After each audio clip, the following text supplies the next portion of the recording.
kegiatan ekonomi dengan tidak melanggar protokol kesehatan masih bisa dilakukan. Ya harusnya kan ini ke Jakarta kan. Jakarta sendiri apa itu?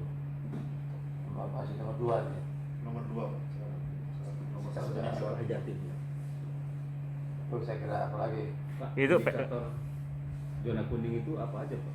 Dari 15 indikator, Salah saya satunya nggak hafal sih ya. Di antaranya aja Pak. Negara tingkat kesembuhan lebih tinggi, kematian rendah, terus penurunan jumlah kasus positif. yaitu secara angka, secara data bahwa ada terjadi penurunan dan perhariannya walaupun masih fluktuatif tapi ada penurunan. Terus juga reproduction itu apa ya? RT itu apa? Angka tingkat penularan. Angka penularan terendah. Oke. Kita angka penularan kita 1 pada 1 orang. Di bawah 1.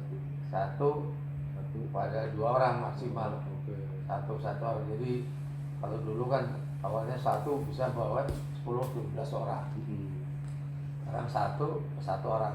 Itu bahkan juga kalau lihat dari hasil kita rapid test misalnya, walaupun itu tidak valid, tapi kalau dulu kan kalau 100 orang kita rapid pasti ada 5-10 orang. Karena rapid test kemarin di Serang, Lebak 670-an itu yang reaktif 1 orang. Dan 1 orang reaktif ketika kita swab enggak reaktif. Negatif ya. Ini tingkat ini rendah sekarang.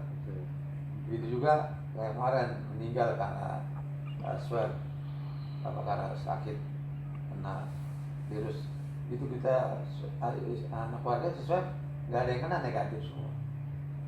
Pak, itu kan rapid test dan tracing dilakukan di wilayah Serang dan Lebak yang ya maksudnya sejak awal memang kasus COVID-nya kan rendah Pak. Nah itu kalau gimana kalau Tangerang Raya dilakukan di Tangerang Raya? Sama di Tangerang Raya itu juga rapid test kita angka yang paling besar kemarin terjadi 2 bulan lalu 9 orang masuk modern termasuk perumahan di Banjarwijaya. Tapi ketika kita swab ya nggak reaktif. Jadi kecil sekali ya. Jadi orang yang reaktif di dalam di tes itu, di rapid test, tapi di swab juga sama. Terus ada ngumpulin rumah sakit, ngumpulin dokter paru, ngumpulin dokter spesialis, lalu kita bilang udah kita bikin rumah sakit rujukan. Untuk Banten kan langsung merekrut 532 orang tenaga dokter dan tenaga medis, dokter dan perawat. Terus juga kita siapkan kamar 250. Nah, selanjutnya didukung oleh kota kabupaten, kayak kabupaten bikin rumah Griana Batik ya. Griana Batik, juga mengalokasikan untuk karantina. Terus di kota Tangerang juga rumah singgah. Terus juga di kota Tangerang juga bikin rumah karantina ditambah dengan rumah sakit. Terus juga rumah sakit dilengkapi dengan laboratorium. Dimasukin laboratorium, pemerintah punya laboratorium kesehatan daerah, juga kita lengkapi banyak fasilitasnya, propertinya, termasuk juga APD dan sebagainya. Itu yang pertama kita lakukan. Yang kedua, koordinasi dengan pihak kepolisian, karena kita dengan TNI, karena kita melihat bahwa Tangerang Raya khususnya memang begitu terpapar ketika Jakarta ada epicentrum, jadi epicentrum kita perketat juga.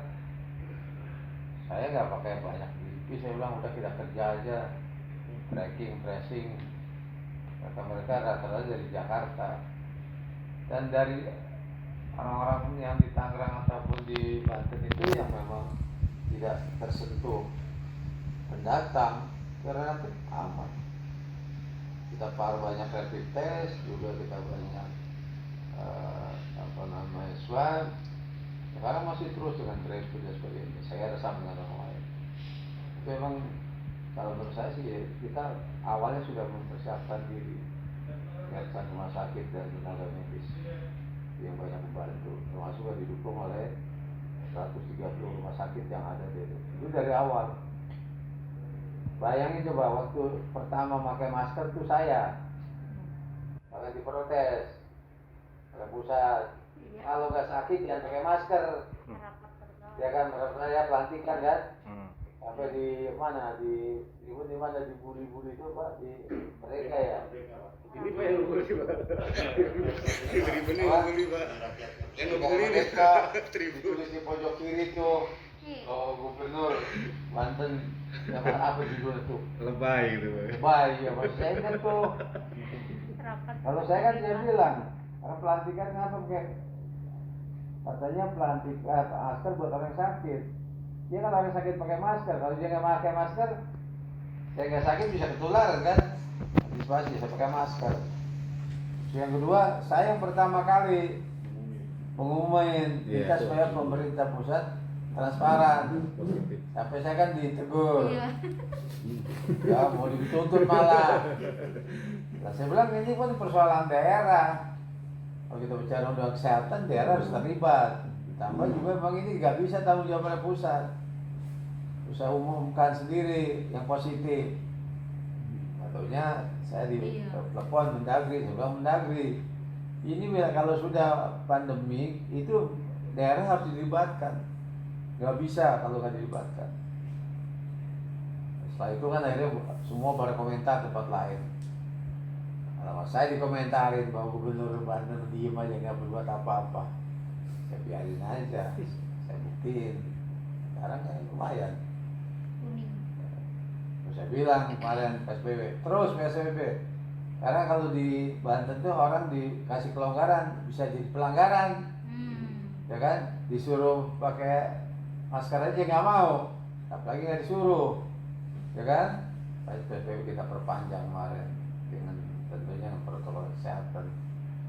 Jadi kita bilang sudah ada peningkatan masuk level 1 yang sebut tinggi, terus juga tingkat penularannya menurun. Ya, waktu itu saya bilang saya mau sampai titik 0, artinya betul-betul minus. Tetap sekarang kita juga operasi-operasi kalau Pak kemana bikin rapid test, swab dan sebagainya kita kembangkan. Tracking kita lakukan. Walaupun kita tahu bahwa ini tetap ada kelonggaran yang berkaitan dengan ekonomi masyarakat. Jangan lupa subscribe ya.